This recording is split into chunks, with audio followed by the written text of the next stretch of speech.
Today's episode is brought to you by Agrarius, a South African investor specializing in agriculture. Agrarius founders originate from the farming community and have experienced how financial markets don't understand agricultural sector needs. They have thus fundraised from JSE investors to make money work for everyone. Agrarius offers a wide range of solutions, be it working capital, new equipment, new plantings and farm purchases. Whenever there is business potential, there is a way to make it happen. Agrarius, fair funding for agriculture. For more information about funding options, visit agrarius.co.za, a product of 274 Investment Managers.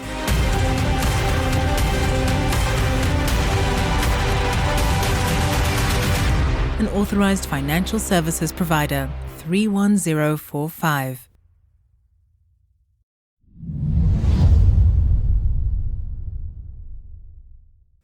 Good morning. Good morning, Hans. Morning. We've got Hans Liekens, who's the Global Head of Innovation and Marketing at Planasa, joining us here at the IBO Summit for a good chat. So, good morning, Hans. Thanks for being here with us.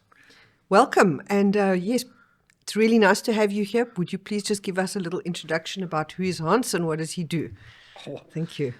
I'm getting old and gray, that's what I remember. So I started at the university as a commercial engineer. The whole my life I was doubting between agriculture and commercial engineering. Bottom line, I've chosen commercial engineer, but started working in all big fast-moving consumer companies like PepsiCo, PepsiCo Tropicana, later Campina, biggest dairy company, Chiquita. And then I moved to a strange bird in my career, a plant breeder, Fall Creek. And Okay. So strange move because I went back to my real love, agriculture combined with the commercial activity. There I started Sequoia. I was one of the co-founders of Sequoia. And then I think a year ago I moved to Planasa because they have a broader scale of products. They have more than blueberries alone. They have the 4 berries, which was sexy for me and attractive. So, and today I'm doing indeed the marketing and innovation at Planasa. And where are you based? If you ask my wife, never at home. Okay. Officially, I live more in Spain than in Belgium. Okay. But I'm Belgian by nature. But I pay my tax in Spain, by the way. But that's not so important in an interview. Too much information. You don't have to tell us about where you pay taxes. Okay. Very interesting. And honestly, I know very little about Planasa. I think it would be good if you tell us a little bit about the company. And since you're in marketing, please tell us. Yeah, Planasa exists more than 50 years. They started in the north of Spain with a French family. Asparagus was the base business, breeding asparagus plants. Then they moved into strawberries. Later they moved into more crops, raspberries, blackberries, and blueberries. Garlic. We are also the biggest grower of endivia. So everything we do, breeding varieties, nursing varieties, growing the plants, and selling the plants. That's the standard business, the R&D part.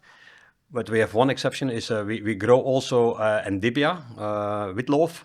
I don't know. Wheatloaf, yes, I know what that is, yes. What is that? Please explain it to him. Wheatloaf, it's complex. It's a root, grows in the ground. You cut off the green leaf, you plant the root again, you cover it, and then you have wheatloaf. Grows in the dark. Grows in the dark, yeah, you have to cover it. So, and there we are the biggest grower in Spain. But that's an exception, so it's a small part of our business. It's something that I actually quite associate with Belgium. Yes. Wheatloaf, it's a bit of a speciality in Belgium, am I correct? Yes. I will show you wheatloaf. And do you eat it? Do you drink it? Do you? It's a leaf product. Yeah. It's kind of like a long-leafed cabbage in a way that it looks like that, but it is white because it's grown in the dark. Doesn't have chlorophyll. Oh, interesting. And it is actually delicious. Yes. Am I doing a good job with the marketing? Perfect. Take it in the box. Interesting. There are some people growing it here. In fact, I did a little bit of research a while ago because I'm interested in wheatloaf. I think there is somebody that's growing it in South Africa. We'll Right, follow that one up. opportunities. Yeah. And we are starting right now. We are extending the portfolio with new products like avocados. Okay. Oh, wow. And sweet cherries, zero chill. That means cherries who grow here down in Cape Town, so really focused or in low chill climate. So that's really a game changer because that does not exist yet. So we are really moving into new Incredible. crops in new. And is this all stuff that Planasa is developing and breeding themselves? Yeah, Planasa has globally 7 R&D centers on different locations in different chill zones. So it goes from California, Mexico, Peru, Morocco, Spain, a couple in Germany, Netherlands. So we have different sites where we develop the varieties. We check them on the adaptability for the climate. And then we have, most of the time, we have our own propagation areas where we grow the plants. So that's a little bit the business model. Oh, wow. I didn't know it was such a wide business. Yeah, we are globally, I think, the biggest player in berries. Okay. And I agree with you, unknown, because Planasa is a kind of humble company below the radar. But most of the growers know the variety names. If you talk about varieties, then I go, oh yeah, is that from Planasa? Okay, yeah. Okay. So that's a little bit. Also, we as South Africans, you don't have a footprint here, or you haven't for a long, not until maybe recently. So it's not something that's really on our radar. No. But potentially, as you say, by the variety name. In South Africa, how many of all of these different crops are you guys supplying in South Africa? Today, blueberries is quite good started. So again, the market in South Africa was quite closed until a couple of years ago because the marketing companies had access to the varieties and nobody else. Then came Fall Creek Sequoia, who opened the market with 3 varieties, another business model. And right now we joined, I think, in 4 or 5 years ago, we arrived with the blueberries. So, but right now we are in full swing with blueberries. But we are ready with raspberries. We're going to test with raspberries, blackberries, strawberries as well in South Africa. So That's we are ready to. Very exciting. Yeah, because one of the other things I do is talking to supermarkets. And yesterday I had dinner with one of the biggest UK supermarkets. And they asked us to help them to grow raspberries and strawberries here in South Africa for them. So Wow. that's an exciting journey, I think. And have you got the growers for that already? That's the thing what we are doing. What they will do is they have growers. Tesco has his growers, and they're going to ask them politely to test our varieties for them. So that's a kind of triangle. It's an interesting that it's going, as you say, in a circle. Yeah. Normally, you would have to go and find the growers yourself, but when the supermarket starts asking, and That's the the best way. request is coming from the other side. That's pretty It's cool. for everybody good because the Yes. grower is sure that he has a Yes, there's market. market. Yeah, that's how we try. And obviously there's a demand, so the price is good. Yes, so they can agree on themselves, and certainly with startups, it's up to them to decide how do we move forward. So I had another meeting on organic, and that's I come back on the discussion about earlier. What's the advantage of South Africa? If you look to blueberries, Peru is so much bigger. If you say Peru, we plant 200 hectares, and they say, it's a trial field. Yes. Yeah, so if you do that in South Africa, you're one of the biggest growers. So. Yes. But you have really, really advantages. And I was talking to another big UK supermarket, and they were in need for organic. And she stated to me, the CEO stated to me, I went to Peru and I asked them to plant organic blueberries for us. And they said, you have to plant them in soil. And in Peru, they sell everything what's organic in pots. It's not possible for Europe to sell it, but here it's possible. So in Peru they plant everything in the soil, no, in pots. In pots. in pots. But why does organic have to be in soil? It's the law in Europe. Oh. And supermarkets will not accept if it's not planted. They do not want to infringe or have any problem. So in fact, in the season of Peru and South Africa, there is no good organic fruit available. Only old shit from other regions, but no good fruit. So they are begging for growers, please plant for me in the soil organic for the UK market. So what we do again is we bring them together. I say, listen, if you want to make a deal, we can help you with which varieties are good in organic or designed for organic. So that's what we try to do. And then we leave them. But often the supermarkets, they are very willing to talk and say, listen, we need all the volume, we take everything, they agree on the price. So it's a kind of safe harbor if you are in this triangle. Yeah. because all parties have the same interest, is to make it work. It almost sounds, but, sorry to get back to the organic thing, it's almost sounds counterintuitive because, okay, Yeah. and please correct me if I'm wrong. What I understand about organic, and we've worked a little bit with organic table grapes, is that it needs to be planted in basically virgin soil. Yeah. Then it needs to be, you need to have buffer zones around it if you've got other commercial growing things around it. No cross contamination. Yes. Exactly. So for me, planting it in net houses, in pots, almost makes a lot more sense. I fully agree. And the thing is, it's not the law. So everybody agrees on it. But I was talking to the UK supermarkets and they stated, yeah, and we don't think it will happen. It's logic. For me, it's more organic than whatever. Yes, But because you can control everything. yeah, but the reason why it is because it's a bigger picture for them. It's not only blueberries. So it's over all crops, and that's where you have the friction. And Europe do not want to make an exception for blueberries, where it's so obvious, according to me. So it is the law, and the supermarkets think it will not change the next 5 years. So What is the? Sorry, I'm curious about the organic thing now because, as you say, there is a market, and Big market. and I know some of the organic table grape farmers are doing really well in South Africa with their product. What is the rest of the world's demand for organic? Good question, because I know the numbers. So thank you for the question. Okay. It's different country by country and supermarket by supermarket. But in general, you can say in Germany, all big Edeka Rewe signed an agreement to have 30% organic by 2030. Wow. That's huge. That is very big. On all produce. Yeah, on all produce. So, but all produce means including the berries. Yes. If you go on average in Europe, I think you are between, depending on the country, between 7 and 10% organic. In UK it's lower, but there it has to do with sourcing and availability.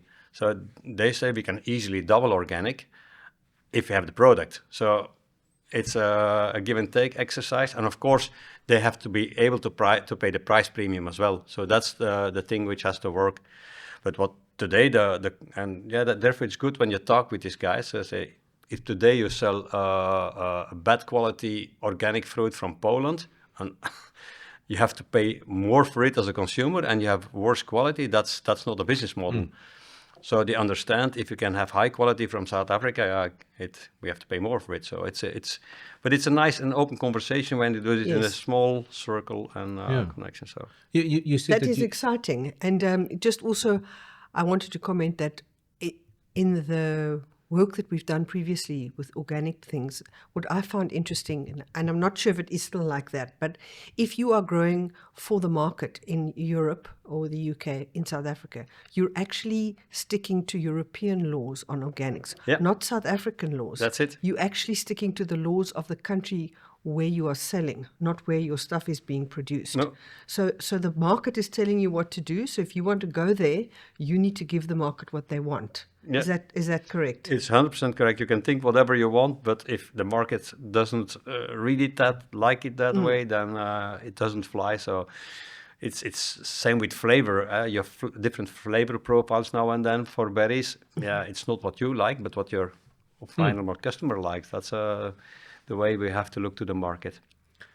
Jeez, And It's this was very interesting. interesting. yeah, but I think South Africa has more bullets, and one of the things I really like is sustainability, because I think it's really underestimated in South Africa.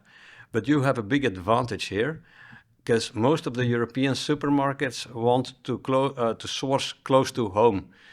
Even for Albert Heijn, the credo, if you Google the credo of Albert Heijn, is we want to source as close to home as possible, as far away as needed. So there, if you position South African blueberries well, you win from Peru, because We are closer. you're closer. And for them, for their customers, it's really a big thing. If they see South Africa on the package and Peru, okay, let's go South Africa. It's really one of their criteria.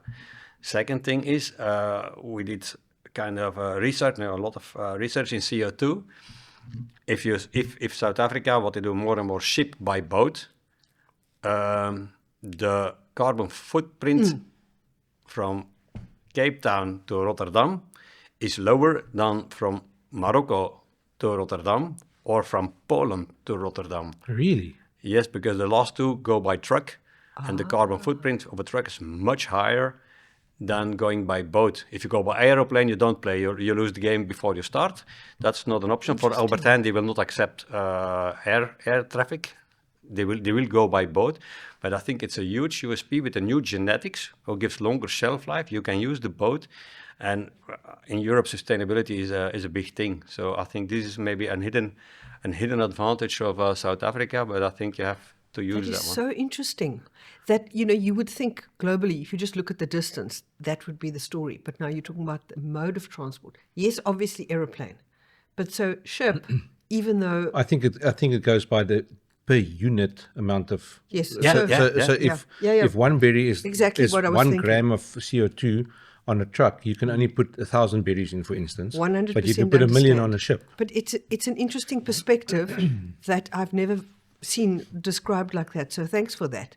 And you were mentioning Albert Heijn and their the closest possible. I know that the British supermarkets have the whole red tractor thing as well, which is trying to buy local. But when local isn't available, then you've got to go a little bit further afield. So Cape Town, it helps. It also helps for people from Europe visiting us because there's no time zone difference. So we have that advantage too. Yeah, and if you look to I think the third pillar, what I believe is I didn't mention it in my presentation, but I went to a couple wine tastings the last weeks, and after the 6th wine, I started hearing blueberries when they were talking about wine. So it can have to do with the sequence of the testing.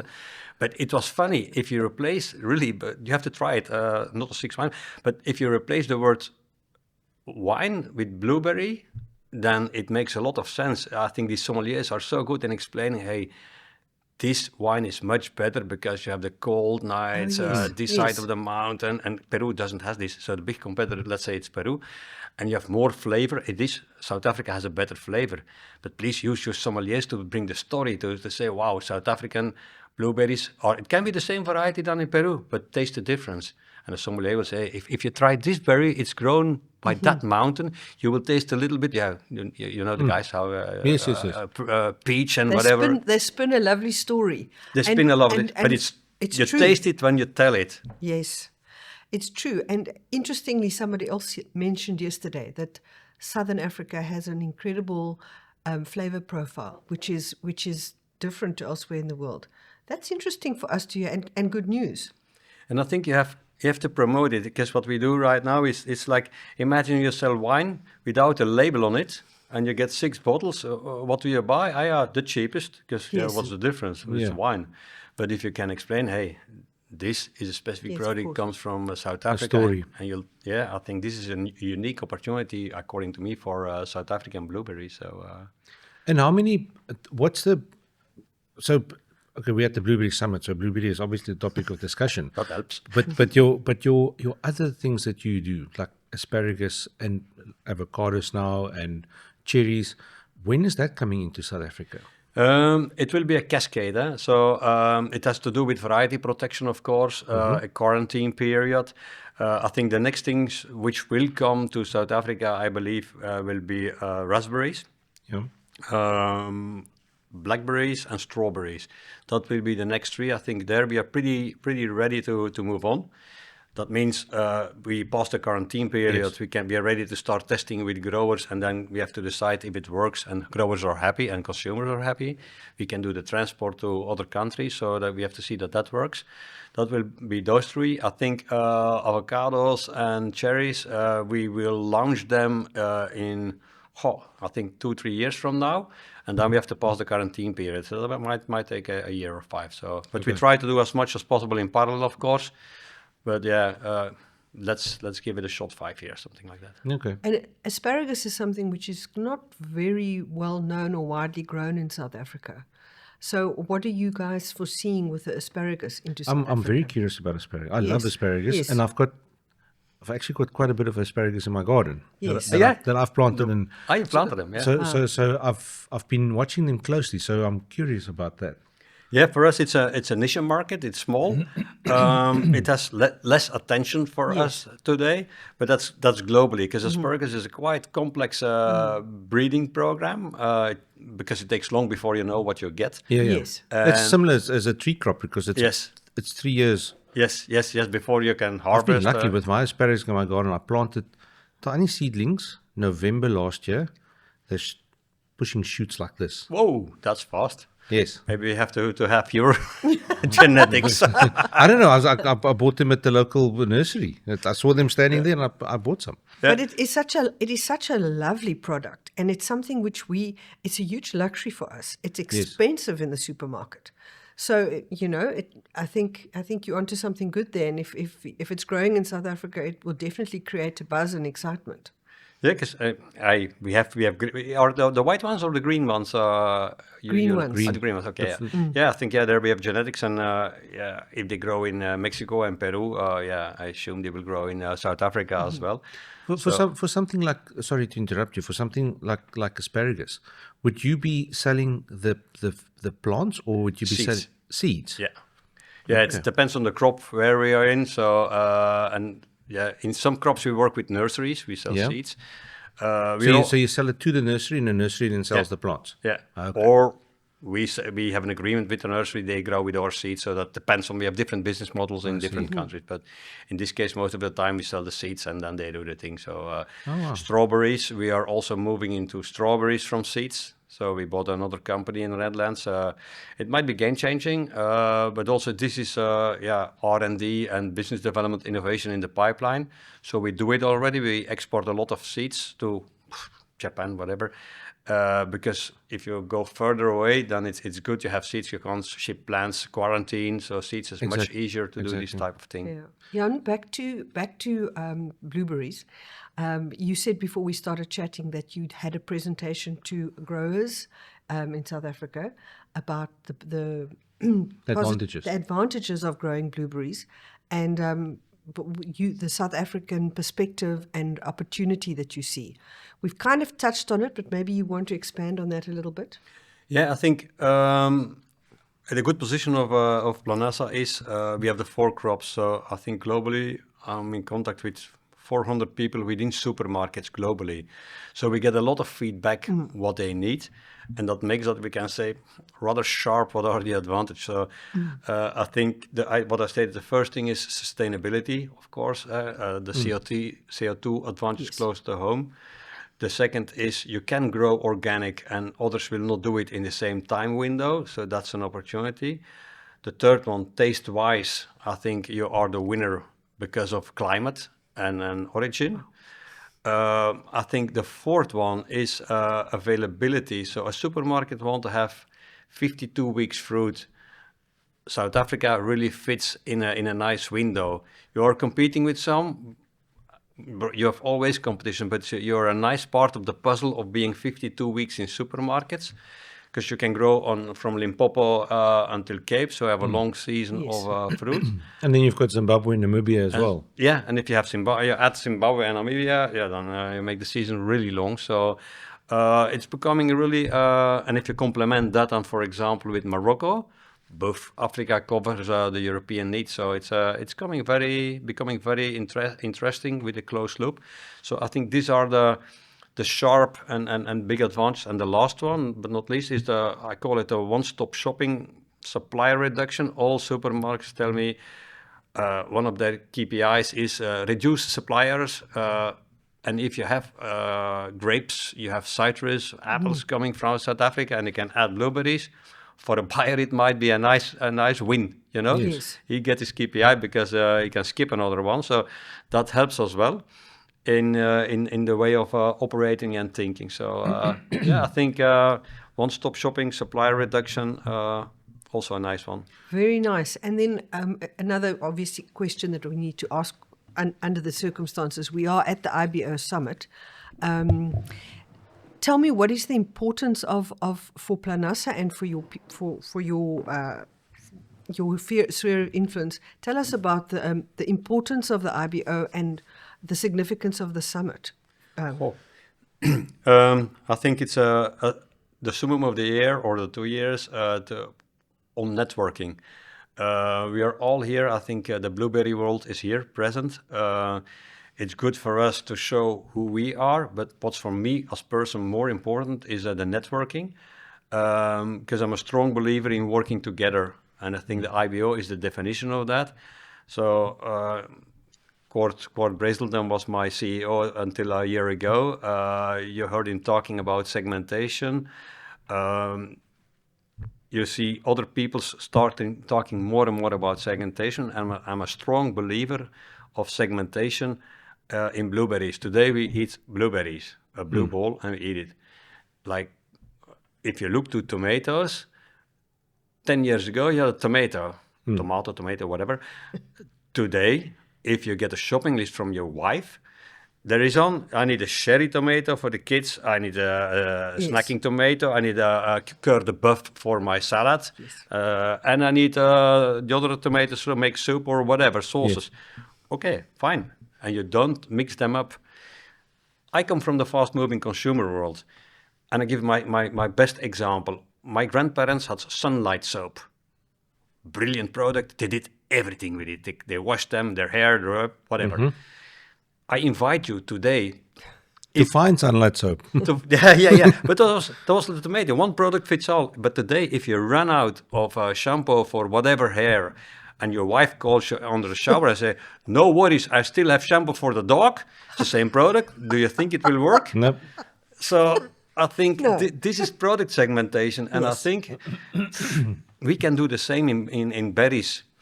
And therefore, I need the IBO. It's not a Hans Liekens show, but if all our friends here start talking the same language, we can create fast different categories based on different consumer needs. I cannot do this alone. No. Therefore, the network and the lobby is really interesting to understand. Guys, let's do this together. Excellent answer. We interviewed Kurt yesterday, and he is such a ball of energy and enthusiasm, and so it was phenomenal. So I get it. It's important to talk, and it's important to be in the same room, in the same place for long enough to do that. And it's been incredible to meet the people we have, and to have people like yourself come and talk to us. We really appreciate it. And in the blueberry sector, I know that there's guys in apples, grapes, citrus that is actually branding the fruit. Like they're building a brand around a name. Pink Lady Apples is probably the most easiest one to think of. What are the breeders doing to start building those brands, especially in blueberries? I love the example because in my wish list, this is number one. I'm a strong believer of the Pink Lady concept, or the cotton candy story. So I think this is the future, and we have to think serious about it, because today for supermarket buyers and consumer, it's getting confusing. A lot of private label, and what shall I buy today? The consumer wants one thing: consistency, and to be sure I pay the money. I pay for what I see is what I get. A brand, it can be a big help in that, or a quality stamp or whatever, but something a consumer recognizes. If I take this, I know it's consistent quality. So I'm a strong believer in that. And I think it's something we have to look. So we are really watching the other industries, the examples, how can we make it work? It might give a lot of opportunities for the industry to step out and to make also more distinction between premium and value for money. So. Yes. And depending on the country, there is a bigger likelihood. In China, they all love brands. In UK, they love private label supermarket brands. So it's not one solution fits all, but it's worth to have the discussion and to think about it. I fully agree. And with your dealings with supermarkets, are they open to that? Like exactly like you said, the UK, even here, grapes and everything is packed into generic green or black boxes, so you can't differentiate that this is from farm A and that's from farm B. UK, it will be expensive to convince them. They will ask you your marketing budget, and it should be maybe the last country where I think about to introduce. But there are other countries and other supermarkets in countries, because it's not a country only; it's a supermarket in a country. So it can be that Aldi say, "Okay, fine, let's go, good, let's go," and that Rewe in Germany said no, or it's negotiation supermarket by supermarket. But for me, that's the way how you build a brand. Go to the people who love it and don't try to convince the people who do not love it. It's a kind of philosophy in life. It's so. Oh, wow. Very, It's very fascinating. interesting. I must say, I was sitting thinking about it. It's going to be really exciting to be seeing your products coming into South Africa and being available to growers here. And we look forward to seeing them and to experiencing them. So from really not having known anything about your company, it's exciting to hear what's coming. I've seen the blueberry stuff online on LinkedIn and things like that. And I know that you guys have got quite a nice footprint in Namibia. Am I correct? Yeah, in Namibia, the biggest is South Africa, but we are in Namibia quite present as well, and then in Zimb. Okay. So And the good news that you've also mentioned about our lovely flavour that we have in our country, that's really good news. It's something. It's a bright spot in a country where we tend to dwell so much on the negative. To hear good news like that. So I'm thinking about that organic stuff. Yes. And if you think about it, where would you put that? To think of where you can put it in the soil and virgin ground. I don't know. Northern Cape?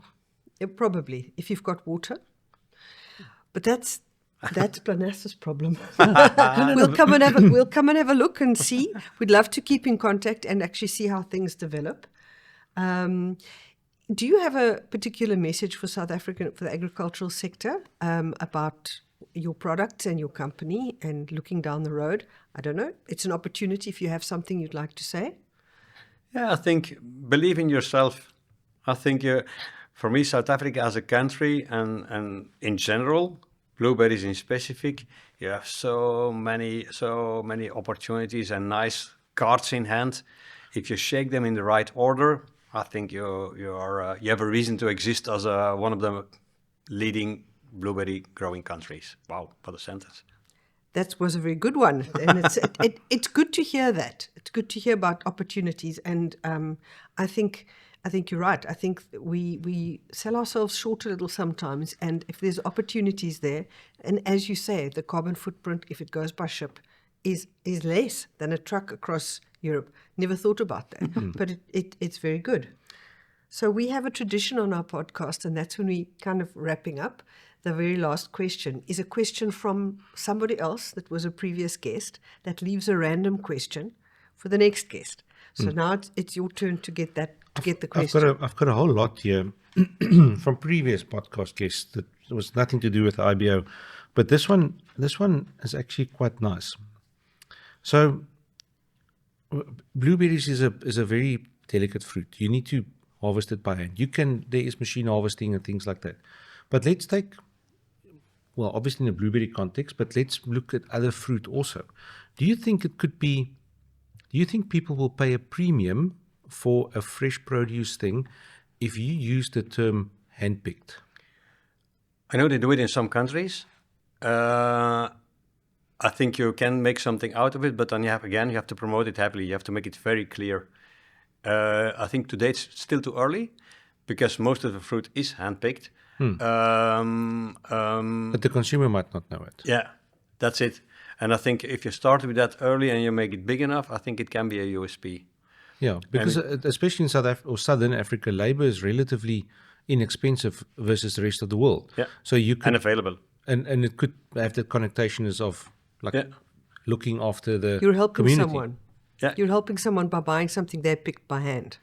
Yeah, and I think that might be the bigger story for South Africa, that you help somebody by giving somebody labor. So I think that might be a good. Some supermarkets are really sensitive to that, and if they know you support local community by handpicking, they will use it in their social responsibility reports by naming it. And again, it's a kind of tie-in you can use because not everybody can compete with that. Yes. Hans, thanks so much for joining us. We really appreciate it, and thank you for the very positive message you've given, and we really appreciate your time. Thank you. Thank you. The pleasure was mine. I'm happy.